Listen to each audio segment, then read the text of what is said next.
Hello, and welcome back to the Modeling Success in Action podcast. I'm your host, Jessica, and today I am joined by just the fantastic Tree Ryde.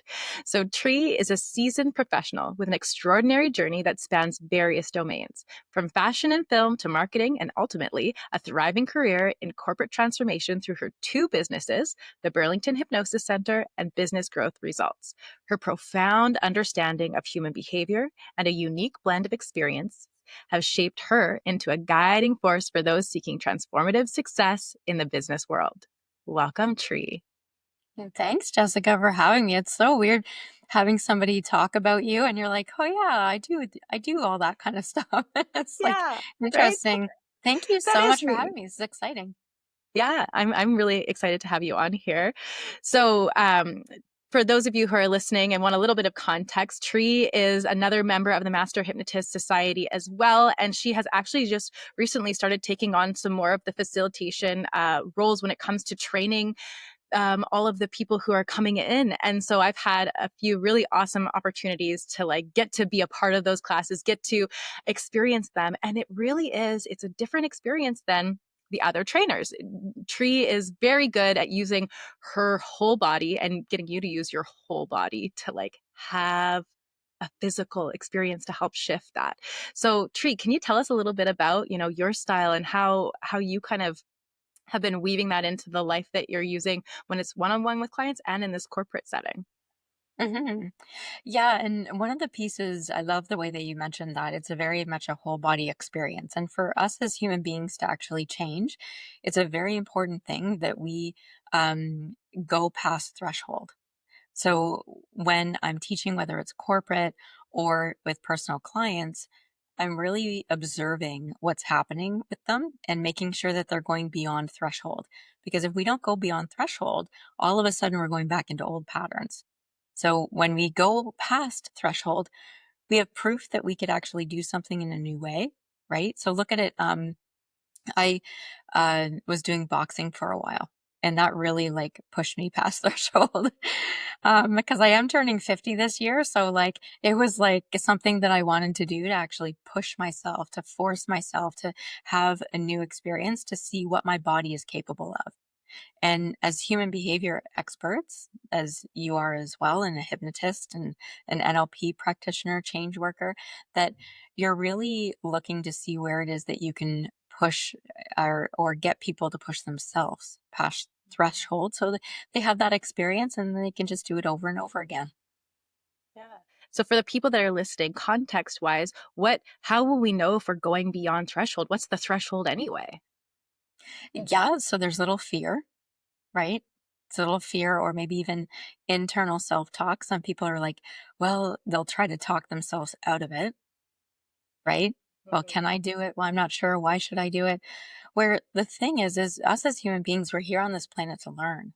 We're here to experience different things. So to go beyond threshold, there's definitely fear is the beginning part. And then the next piece is picking what. So what is it that interests you? What is it that is part of your goal? What is it that you need to do to get to your goal? What are you afraid of to get to your goal? So it's an interesting thing, and for everybody, it's very, very different. But there's definitely fear would be probably the first piece of that. Yeah. So like when you touch the edge of your comfort zone and it starts to feel a little bit uncomfortable, that's when you know you're headed towards that threshold place where you can go beyond it then, yeah? Yeah, and a simple example of this would be like a first date, right? And Mm, you don't know if the person's going to kiss you or if you're going to kiss the person, and and then all of a sudden at one point someone just says, "Okay, screw it, I'm going for it." Right? Because there is yes. some fear at the beginning, and at some point it's like, "Screw it, I'm going for it." Mhm. There's And you have to normally take not that leap. yeah, exactly. Yeah. So it's taking that leap. It's trusting yourself and knowing that us as human beings that we can do way more than what we think that we can do. That's a Mhm. big piece too. Just really trusting that that piece about us being human beings, we can really do a lot more than what we think that we can do. For sure. Mhm. It's true. And as you're saying, this is reminding me of an experience that I had in real life with Tree, where she had a whole bunch of us go beyond thresholds. So we were all in Burlington and we were at a karaoke bar. This is just the perfect place to start, right? And it was interesting because it was a mix of different kinds of people with different stances that they were in. And myself, I'm super comfortable singing and doing that kind of thing. So for me, going beyond threshold wasn't getting up and singing, but it was being able to go and then stand in some stillness and not feel the need to, like, move around too much, or be too, like, overly enthusiastic about stuff. But for other people, they were terrified to get up to sing. And Mhm. so you were taking them by the hand, or having them do duets, or showing them and proving in their nervous system that they could do the thing and then not Mhm. die. That was a really kind of cool evening to be a part of, to watch what was happening with all those different people. Yeah, I love how you say that, that they can do the thing and not die. Well, Yeah. I've yet to lose somebody yet. So that's definitely not my outcome. But Right? fingers crossed. Here's hoping. So Totally. yeah. But, like, in our nervous systems, though, when we are at that threshold point, right? It's like that comfort zone, that safety zone. We really Mhm. do feel like it's going to be dangerous to do the thing, right? It's going to Yeah. it's going to put us at risk. So to show the nervous system, to show yourself that you can do it and still be alive and still be okay, that's a pretty Mhm. powerful experience. Yeah, absolutely. It is a very powerful experience that, because also too, once people pass threshold on one thing, all of a sudden it almost gives them permission to do it on another thing. And then another thing, like even people about travel, they're terrified. Oh, well, how am I going to do this? How am I going to do that? Even if they get a travel agent, or they can't comprehend in their mind, how is that even possible? Where am I going to go? They get in so much worry or fear. But once they plan one big vacation or they've been on one, it's no big deal to do another one. And then maybe it's a bigger trip, a longer trip, or they're doing more adventurous things on wherever it is that they're going, right? So Yeah. you really see it anywhere. And I love watching kids too.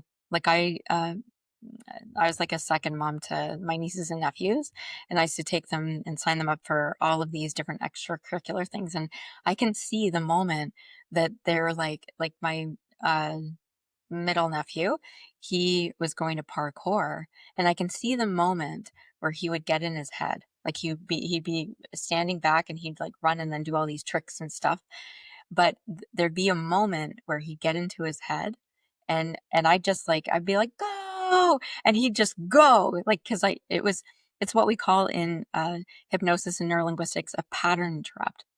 So we're Mhm. interrupting that point of fear so that that fear doesn't exist in that moment. So we're interrupting the fear so that fear doesn't exist in the moment, so that he can literally just run and do his tricks and all that stuff, which he was amazing at. But when we get into our head, that's kind of what gives us a stutter step, or we feel like there's like a speed bump that does not exist. So Mhm. it's a funny thing. Yeah. And that happens all the time, especially I see this a lot with stress management clients or business clients that want to, like, up level in their professional field, but Mhm. they're second guessing themselves, or they're in doubt or debate. So how do you facilitate, those people to move past threshold, like when you're working with them Mhm. or even in a group? Yeah. So most people can end up in unuseful emotions. And that's part of like the fear base. They're in an unuseful emotion because they're in some sort of fear. In any business that I work with, I know that there's at least one or two people in the business that has created stories in their mind that somebody else in the business doesn't like them. And then they're treating that person in that way, which is totally untrue, right? But us as humans, we're making up things in our mind all the time. So when it's coming to a business, to push past threshold, so it's a different kind of animal, because people that come to us personally, they want to come. Like they're choosing it, they're in some sort of pain. But when it's a business, the business owner, the management is getting me to be there. So I know walking in that not everybody wants to be there. So to get Yes. past threshold, it's using a specific mood. For me, the mood that works is comedy.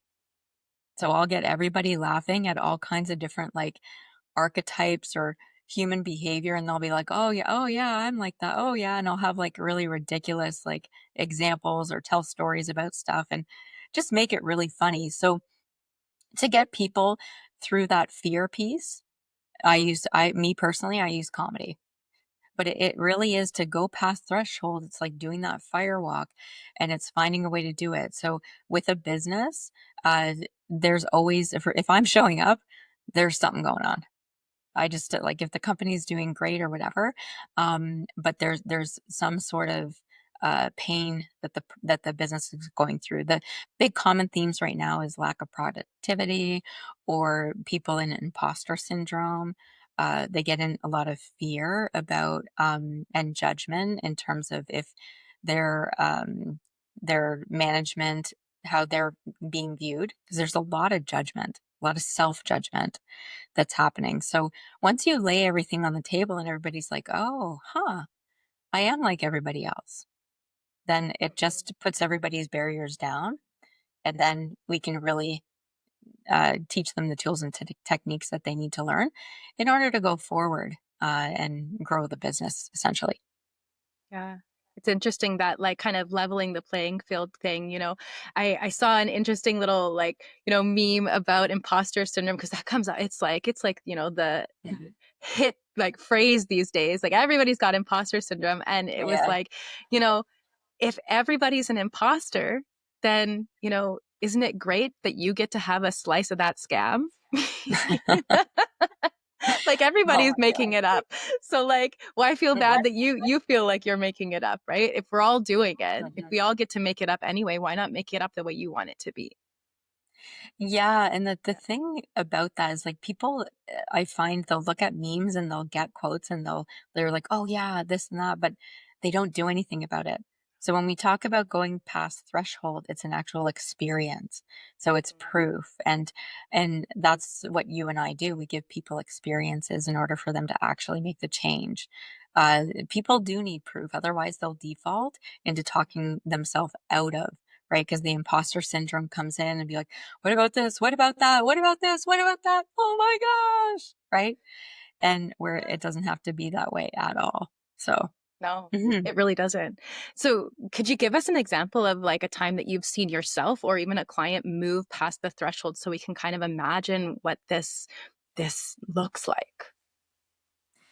Yeah, for sure. Actually, just the other night, so I haven't been able to do boxing. So boxing definitely pushed me through past threshold, in terms of just exuding energy. And even when I don't think I had any energy left, I'd still like punch out like 10 to 20 um, kicks, like 'cause it was kickboxing. But just yesterday, so I'm going back into hot yoga because with boxing, I actually hurt my shoulder. Not boxing, actually. I did not hurt my shoulder boxing. I hurt my shoulder throwing my purse in my Jeep.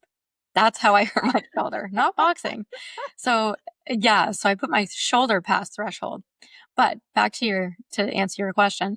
Um, so yeah, so I was at hot yoga and it was really cool because the class had the instructor, and then they had another instructor that was just doing hands-on adjustments.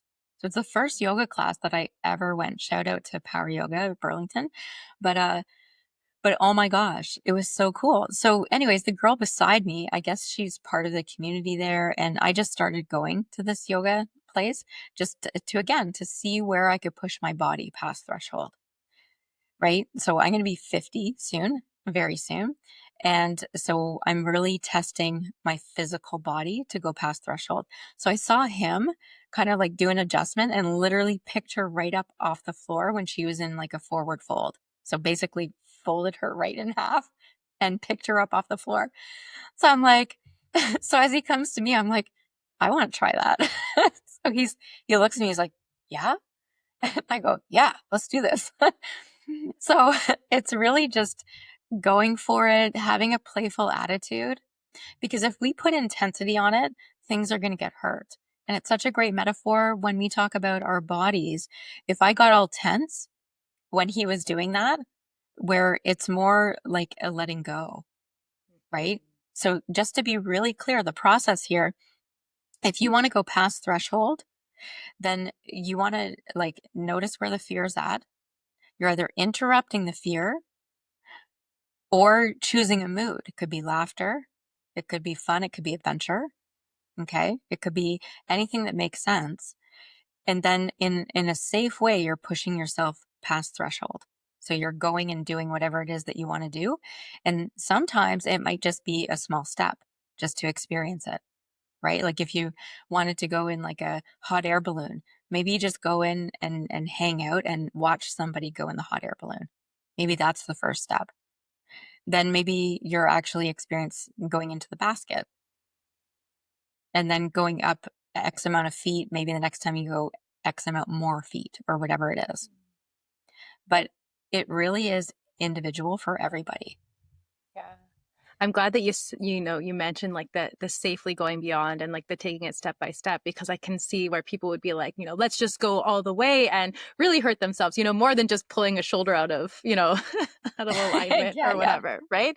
Like Yep. you really can take this too far. So how do you know Mhm. that it's useful? How do you keep it useful and relevant?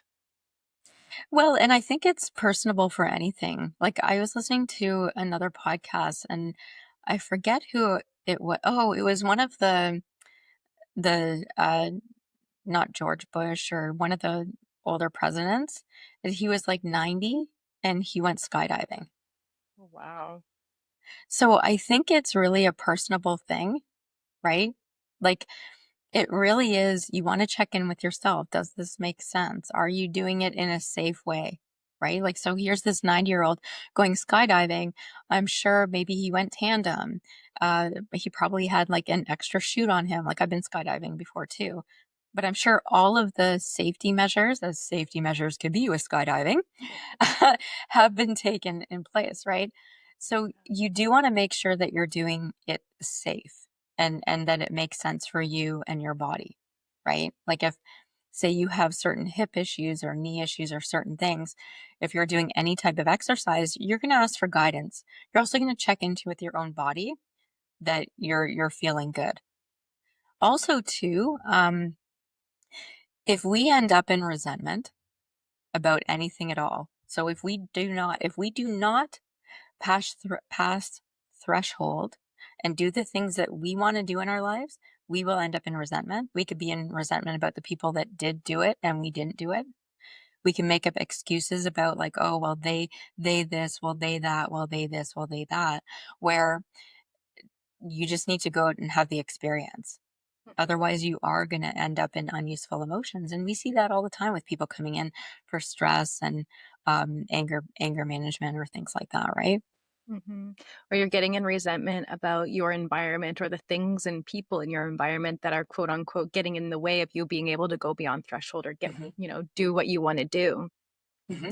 You got it. Yeah, I see that all the time, right? You Hmm. know, people coming in and going, well, of course I'm overweight. My husband does all the cooking. I don't get to control what I'm putting in my mouth, right? Like as if he's got her locked in the basement and he's pushing it like through on like a little tray every day. Like, Right. And I normally say to yeah, clients to be like, oh, so he's the guy that's holding you at knife point and forcing you to eat. Okay, got it. yeah, Got yeah, it. Right. exactly. Like, yeah. Yeah. So Yeah. how do we shift through resentment? Like what has to happen to leave that resentment behind? Yeah. And one of the biggest things that I find that works beautifully with clients and even myself is if we step into a love energy. Okay. And I'm going to back up a little bit first, because if we're in resentment about anything or anybody, there's normally people involved. Okay. There's actually always people involved. People are everywhere, right? Yeah. And so if we're in resentment about anything at all, then that means that our needs aren't being met, that we didn't communicate to the people or the situation of what it is that we need. And then all of a sudden time goes by and we're getting into an emotional state. So a lot of times anger comes before resentment, sometimes guilt, anger, then resentment, sometimes anger, guilt, then resentment. Yeah. But it's really this circulatory thing that happens to every human being. And if we have a choice, we can either choose to feel the fear, go past threshold, prove to ourselves that we can reach our goals and that we can get to where it is that we want to be, or we can stay in unuseful emotions. And it really is a choice. So when I'm teaching this to clients in the clinic, um, the way I teach it is this is we can stay out on this side and be in judgment, anger, resentment, fear, or we can hang out on this side, which is flexibility, curiosity, and discovery. And so another layer of this is teaching getting the client or even the business to teach themselves about experiences that they've had on this side. And people, if you're just listening to this, it's like left or right. Okay. Yeah. So pick a One side. side and the other side. Yeah. Yeah, one side to the other side. Yeah. And Yeah. so when we are in, so every human being genuinely loves and cares about all other human beings in general, right? In general. And but what happens is that when we do end up in fear, judgment, or resentment, or any of these unuseful emotions, so important to remind ourselves of how that felt being in discovery, how how that felt maybe being in discovery on a vacation, how it felt to for somebody else or yourself being flexible in a situation, that it gave relief, it gave more freedom. And so when we look at things like this and people can reference points that they had in their life, then it's so useful that it gives them a clearer path of how it is that then can go past threshold, that they can move through what it is that they need to move through to really have a beautiful, fulfilled life. Mhm. Yeah. As you're saying that, a recent client is coming to mind, and it kind of exemplifies this like really clear and beautiful way to move through that, as you were saying, the anger, the guilt, the resentment. So on the intake, when we first had their screening, what they wrote was, like, I want to, be free of, like, all the problems of other people. Other people are the problem, right? It's other people, right? Yeah, Yeah. that's a very common theme for weight loss clients. Right. Yeah. Yeah. This happens to be a stress management client, but it could be anything, right? Like, it Mhm, really is this thing. And uh, right off the bat, they started to explain all the reasons, all the, like, for them it felt like reasons, but really, as you're listening to them, you're like, these are all just excuses, right? These are all right. just, like, blank checks that you're writing to yourself of reasons why you don't need to do certain things, right? And so they are so, they so genuinely care about other people that it's stressing them out, because you can't control other people. You can't control their mood, their Mhm, attitude, their, like, none of it, right? And so when you care about them and you feel responsible for making something happen for these people, when you really aren't responsible at all, it can mhm, create, anger, guilt, shame, resentment, all of mhm. that. Yep. And so for this person, learning how to be able to not have to explain themselves to other people, right? And Mhm, not feel guilty because this other person didn't get, if it's a yes or no answer, they feel the need to explain why it's a yes or no answer. I'm like, they're wasting your time, you're wasting your energy, it's not going to help their mood, it's not going to help mhm, yours. What would happen if you let go? And when they came back after, shifting that, they were like, wow, oh my God, it was like such a relief to be able to, and mhm. and that was the fear point. That was the threshold. They felt Yep. obligated to these other people, like that they had to do it this way. And when they were able to release that and let it go, the resentment about having to explain themselves disappeared too. You know, Awesome. it's an interesting thing. Yeah.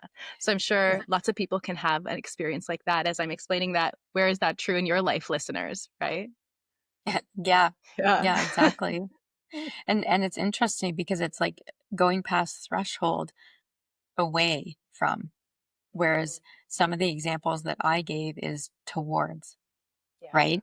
Like pushing the body towards it, where your example with that client, it was more going through threshold away from. Hmm. So it could be either or, going Yeah. towards or away from. Yeah, Hmm. for sure.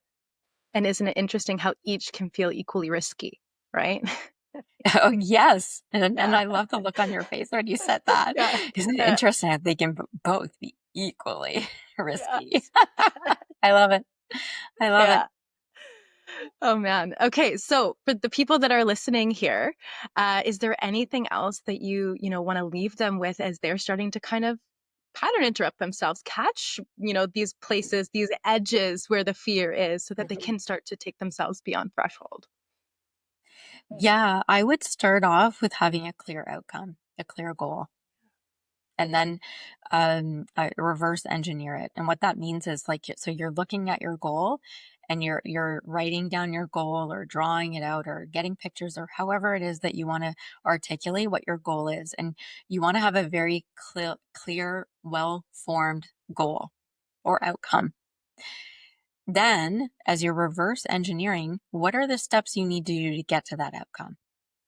And then what are the big fear pieces? Where does fear lie in that? So you're really, of course, you're making sure that you're safe, but the faster you do it, the faster you're going to reach your goal. And really navigating through asking yourself, how am I going to make this happen? Because as um, one of our well, master trainer, Scott McFall, he said, if you can't, you must, right? Hmm. I don't know if that's his quote or not, but I've heard him say that multiple times.